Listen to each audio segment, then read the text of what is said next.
इस सृष्टि में जो जन्म लेता है वो निश्चित रूप से मृत्यु के अधीन हो जाता है। दोस्तों, यहाँ भगवान श्री कृष्ण कहते हैं कि इस मृत्यु लोक का हर एक प्राणी, चाहे मनुष्य हो या पशु पक्षी हो या फिर पेड़ पौधा हो, हर सांस लेने वाला प्राणी अपने जन्म के साथ मृत्यु को लेकर भी आता है। हर प्राणी को एक ना एक दिन निश्चित क्षण पर मरना अर्थात अपने शरीर को त्यागना ही पड़ता है। मनुष्य को सिर्फ कर्म करने का अधिकार है, फल की इच्छा ना करें। दोस्तों, यहाँ भगवान श्री कृष्ण कहते हैं कि मनुष्य को चाहे कि फल की इच्छा त्याग कर कर्म को अपना धर्म समझकर करें, क्योंकि जो भी मनुष्य फल प्राप्ति की इच्छा करता है उसका मन फल के बारे में सोचकर अपने कर्म और कर्तव्य से विचलित हो जाता है और उस इंसान को वो फल प्राप्त नहीं होता जिसकी उसने इच्छा की हो। इसलिए भगवान श्री कृष्ण कहते हैं कि मनुष्य सिर्फ कर्म कर सकता है, फल कदापि मनुष्य के अधीन नहीं है। जो लोग फल की इच्छा से ही कर्म करते हैं वो लोग सुख दुख आदि के चक्र में फंस जाते हैं और उनकी मन शांति नष्ट हो जाती है। भगवान श्री कृष्ण कहते हैं कि मनुष्य अपने फल की इच्छा को त्याग कर कर्म को अपना धर्म समझकर करे तो उसको फल अवश्य मिल जाएगा, परंतु उस फल को वो व्यक्ति विधान की इच्छा समझकर स्वीकार कर लें। और ज्ञानी व्यक्ति भी इसी योग को अपनाकर कर्मयोगी बन जाते हैं। इस विश्व में केवल शरीर मरते हैं, लेकिन आत्मा अविनाशी है। शरीर के मरने पर भी आत्मा नहीं मरती है। दोस्तों, यहाँ भगवान श्री कृष्ण कहते हैं कि आत्मा न कभी जन्म लेती है और ना ही कभी मरती है।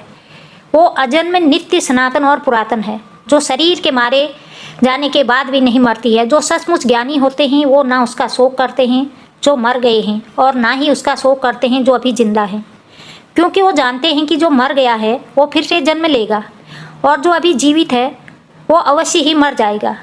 मरने वाला फिर से जन्म लेगा, क्योंकि केवल शरीर का नाश होता है। शरीर के अंदर जो आत्मा है वो कभी नहीं मरती है, क्योंकि आत्मा को ना कोई शस्त्र काट सकता है और ना ही उसे अग्नि जला सकती है, ना ही जल गला सकता है और ना ही उसे वायु सुखा सकती है।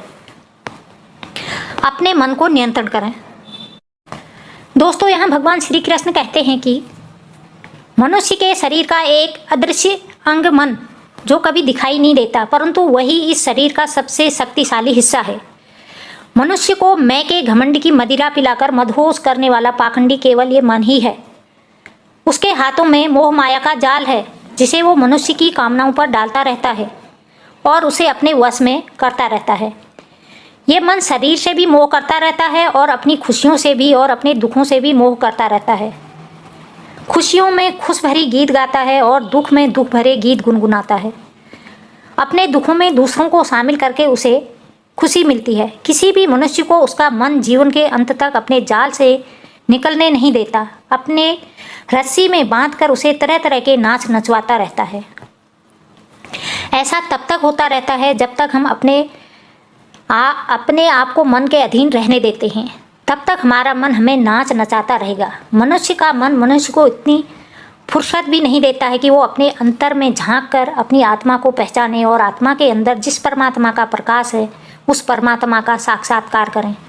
किसी भी जीवित प्राणी के लिए आवश्यक है कि प्राणी अपने मन को काबू में करके अपने अंतर में झांक कर अपनी आत्मा को देखें। तब उस आत्मा के अंदर उसे परमात्मा का प्रकाश स्पष्ट दिखाई देगा और उसी को ही परमात्मा का साक्षात्कार कहते हैं। हमारा शरीर और मन कैसे काम करता है। दोस्तों, यहाँ भगवान श्री कृष्ण कहते हैं कि मनुष्य का शरीर एक रथ के भांति है, जैसे आँख, कान, नाक, जीभ और त्वचा आदि। इन इंद्रियों घोड़ों को जो सारथी चलाता है वह सारथी ही हमारा मन है और उस रथ में बैठा हुआ स्वामी वही हमारी आत्मा है। मनुष्य की इंद्रियां विषयों की ओर आकर्षित होती रहती हैं और ये सब तभी तक ही हो सकता है जब तक जीवात्मा अपने मन को काबू में न लाए। जब तुम स्वयं मन के अधीन न रहकर अपने मन को अपने अधीन कर लोगे तो वही मन एक अच्छे सारथी की तरह तुम्हारे शरीर रूपी रथ को सीधे प्रभु की चरणों में ले जाएगा। यदि मन तुम्हारा स्वामी है और तुम उसके अधीन हो तो वो तुम्हें माया के बंधन में जकड़ता रहेगा, और जब तुम अपने मन पर काबू पालोगे और उसके स्वामी हो जाओगे तो वही मन तुम्हें मोक्ष के द्वार तक ले जाएगा। भगवत गीता में श्री कृष्ण की बताई ये 5 बातें दिमाग में बैठा लें, कभी नहीं उलझेंगे रिश्ते। नंबर 1, आत्मबोध। भगवत गीता में बताया गया है कि सच्चा ज्ञान आत्म साक्षात्कार से शुरू होता है। इसलिए जरूरी है कि हर व्यक्ति सबसे पहले खुद को गहरे स्तर पर समझे, क्योंकि किसी के साथ व्यक्ति एक स्वस्थ संबंध तभी बना सकता है जब वह खुद की इच्छाओं, भय, शक्तियों और कमजोरियों को समझता हो। नंबर 2, आसक्ति और वैराग्य। गीता में वैराग्य को समझाते हुए श्री कृष्ण कहते हैं कि व्यक्ति सुख तभी भोग सकता है जब वह वैरागी हो जाए। इसका मतलब यह नहीं कि वह अपने सारे रिश्ते नाते छोड़कर चला जाए, बल्कि सबसे जुड़कर भी किसी का मोह ना रखे। वही अनासक्ति का अभ्यास करके रिश्तों पर निराशाओं और अपेक्षाओं के प्रभाव को कम किया जा सकता है, जो अलगाव के लिए जिम्मेदार होते हैं। नंबर 3, धर्म और कर्तव्य। गीता व्यक्ति के कर्तव्य को पूरा करने के महत्व पर जोर देती है। रिश्तों के विषय में इसका मतलब माता पिता, भाई बहन, दोस्त जैसे विभिन्न भूमिकाओं में अपनी जिम्मेदारी को समझना और उन्हें पूरा करना है। जब व्यक्ति अपने धर्म के अनुसार कार्य करता है तभी वह अपने रिश्तों में सकारात्मक योगदान देने में सफल होता है और तालमेल बनाए रख पाता है। कर्मयोग। गीता में कर्मयोग को सबसे महत्वपूर्ण बताया गया है।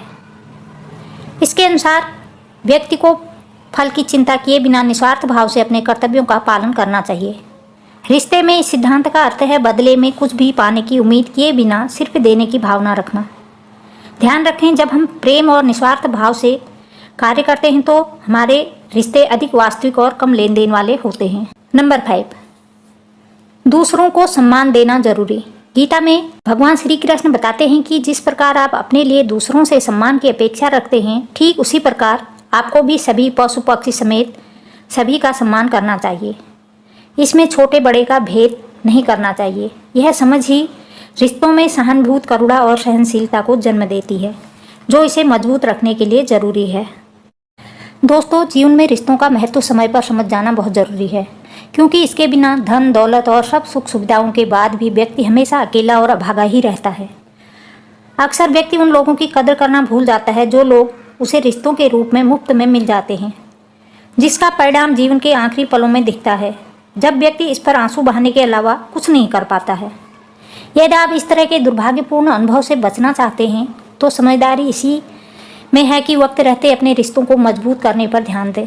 इसमें भगवद गीता में भगवान श्री कृष्ण द्वारा बताए गए 5 उपदेश आपका मार्गदर्शन कर सकते हैं। Thank you.